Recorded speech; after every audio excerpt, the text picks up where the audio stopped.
Welcome to यज्ञ investment academy. इस video में अब हम बात करने वाले हैं एक नए आईपीओ की। रेनबो चिल्ड्रंस मेडिकेयर लिमिटेड, ये एक कंपनी ने अपना आईपीओ फिलहाल लॉन्च किया हुआ है एंड इस वीडियो में हम इसके बारे में डिस्कस करेंगे। ये कंपनी है जो 1998 में इनकॉर्पोरेट हुई है। इसके 14 हॉस्पिटल यूनिट्स है इंडिया में and this company specialises in paediatric, obstetric and gynaecology specialties, and it's a specialty hospital chain in India. इनकी total bed capacity is around 1500 beds and इस इशू के बारे में जो इंपॉर्टेंट चीजें हैं इनके बारे में अब हम डिस्कस करेंगे। So this is the IPO size of this issue is around 1580 crore, जिसमें से 280 crore is a fresh issue. Fresh issue माने ये कंपनी में नया एडिशन होगा इक्विटी शेयर्स में, and the rest of the issue that is 1300 crore is offer for cell.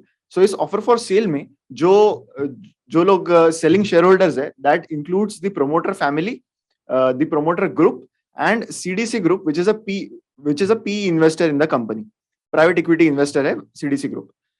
CDC group is selling around 794 crores worth of shares and the promoter group is selling around 472 crores of shares. After the issue, promoter stake जो है that is going to reduce from 62% to around 49% in the company. Currently इस share का GMP जो है, grey market premium, that is around ₹20 which is around 4%. सो इस issue के कुछ details ऐसे है कि जैसे कि मैंने कहा था कि 1580 करोड़ का टोटल इशू है. The price band is 516 to 542 rupees per share. IPO date is from 27th April to 29th April. 27 shares का एक लॉट है एंड जो कंपोजिशन है of investors, that is 50% is reserve for QIB, 15% is reserved for NII and 35% is for retail investors. Share holding pattern की अगर हम बात करें, जैसा कि पहले मेंशन किया था मैंने कि 62% से 49% होने वाला है of the promoter group. Selling shareholders जो है that includes the CDC group. CDC group जो है उनका शेयर होल्डिंग 30% था before the issue, that is going to reduce to 14%. इस कंपनी की अगर हम बात करें, ये कंपनी करती क्या है? So this company operates in pediatric, obstetric and gynecology hospital. This is a very specialty kind of a treatment. The company operates in a very niche segment. इनके 14 hospitals है, 3 clinics है in 6 cities over the India. इनका maximum जो concentration है that is in the southern part of the country. Around 1500 beds की इनकी total capacity है. They have 641 full-time doctors and around 1900 part-time and visiting doctors. इनका एक unique approach ये है कि this company follows a hub and spoke model. Hub and spoke model मतलब एक हब होता है, एक सेंट्रल हब होता है जो एक सेंट्रल हॉस्पिटल होता है, एंड उनके कुछ स्पोक्स होते हैं जहां पर कुछ अलग सर्विसेज दी जाती है. So in case of RCML, the hub model caters to tertiary services, जो एक स्पेशलाइज सर्विसेज होती है, and the spokes of this hub caters to some of the secondary services जो गायनेकोलॉजी या फिर पीडियाट्रिक में ज्यादा सेंटर्ड है. इनका जो ये मॉडल है दैट फंक्शंस इन हैदराबाद, जहां पर इनके 5 यूनिट्स है अलग, where there is one hub and there are 4 spokes in the model. So how is RCML different from other hospitals? Company ने जो प्रोस्पेक्टस फाइल किया है with the regulatory, उसके हिसाब से इन्होंने बताया कि RCML has a children centric atmosphere. So they are saying that it is very unlike other hospitals, जहां पर इस हॉस्पिटल का जो एनवायरमेंट है, जो एटमॉस्फेयर है, that is more catered to what is going to be feasible for children. उनके need के हिसाब से यहाँ पर जो एटमॉस्फेयर है वो बनाया जाता है, since the company is centric mainly on children itself. So जब हम टर्शियरी ट्रीटमेंट्स की बात करते हैं, सेकेंडरी ट्रीटमेंट्स की बात करते हैं, तो इसका मतलब क्या होता है?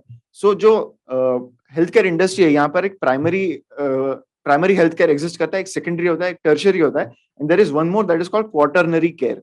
जैसे जैसे हम प्राइमरी से क्वार्टरनरी जाते हैं, वैसे वैसे स्पेशलाइजेशन का जो नीड है वो बढ़ते जाता है. प्राइमरी जो केयर होता है that caters to something that physicians normally do. अगर कोई एक्सीडेंट हुआ है, द फर्स्ट थिंग इज जो ड्रेसिंग रिक्वायर्ड होता है that is primary care.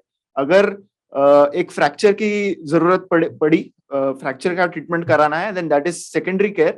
And अगर कोई नी जॉइंट रिप्लेसमेंट कराना है, then that becomes a tertiary care. जैसे जैसे स्पेशलाइजेशन बढ़ता है, वैसे वैसे ट्रीटमेंट का जो मार्जिन है, जो मार्जिन कंपनी अर्न कर सकता है उस ट्रीटमेंट में, that also increases because the complexity of the procedure is going to increase. So अगर हम आरसीएमएल के ऑपरेशंस की बात करें, then sales mix is around 83% of the revenue comes from hospital services, 13% of the revenue comes from pharmacy sales. So it is present in 6 cities in India. Those are Hyderabad, Bengaluru, New Delhi, Vijayawada, Visakhapatnam and Chennai. So Hyderabad is the biggest market for the company, जहां पर उनका hub and spoke model जो है वो function करता है. So growth of RCML की अगर हम बात करें, the bed capacity is 1500 beds. Occupancy rate was 46% for the 9 months ended December 2021. इनका जो आरपॉब है, average revenue per operating bed, this is a metric that is commonly used to analyse hospital businesses, that was 45,000 in the 9-month period ending FY21.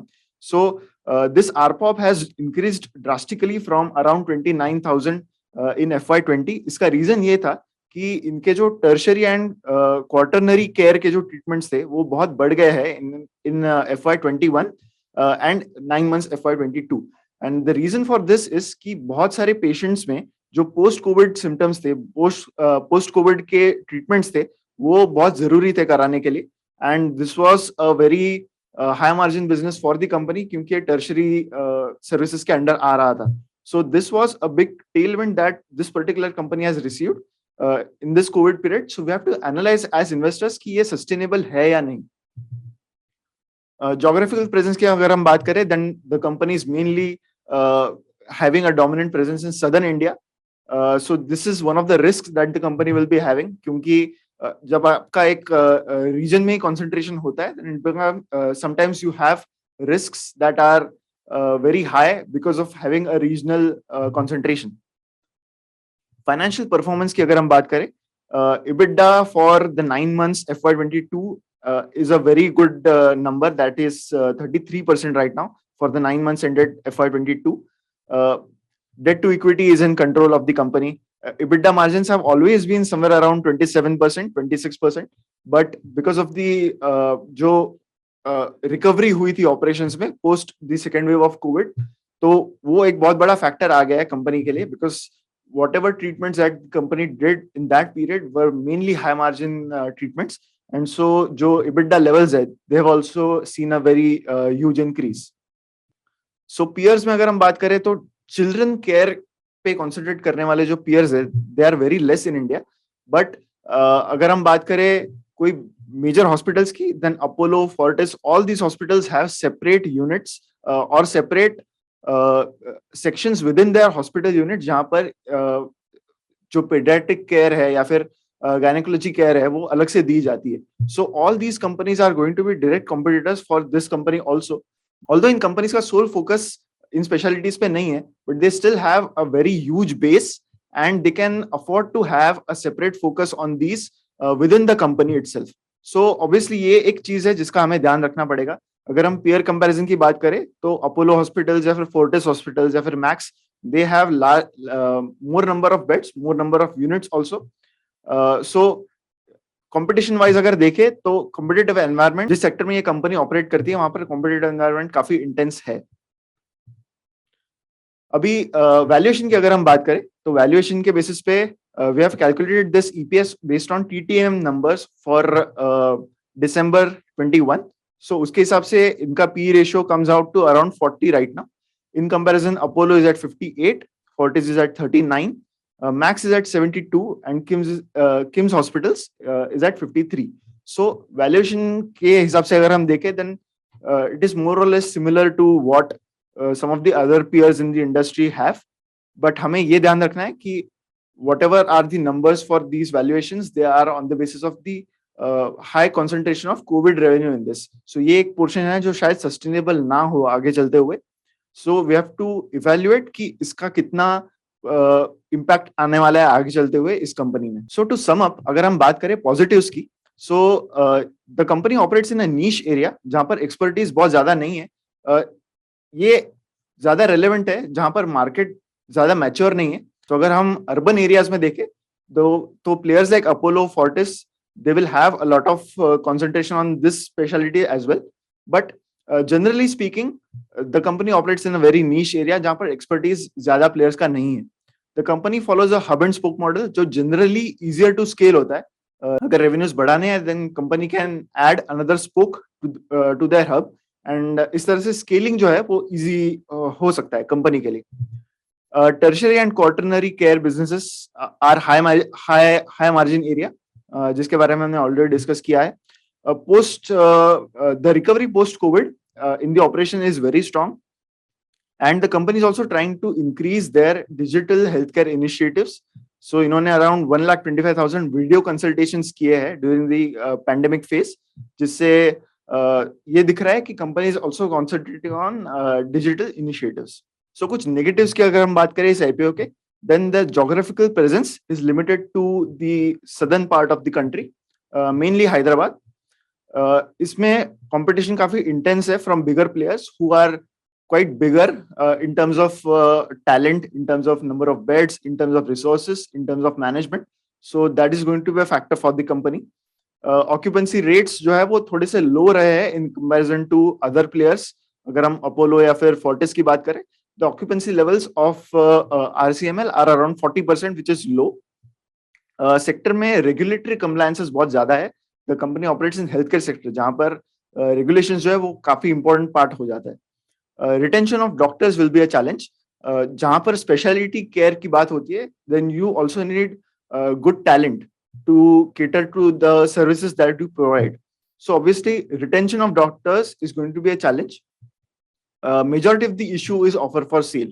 So even promoters are trying to sell some of their shares in the IPO. So ये एक investor point of view से शायद negative बात हो सकती है. So this was our analysis on RCML. I hope आपको ये वीडियो पसंद आया होगा. इस वीडियो को लाइक कीजिए, कमेंट कीजिए, शेयर कीजिए एंड बने रहिए ये इन्वेस्टमेंट एकेडमी पर. Thank you.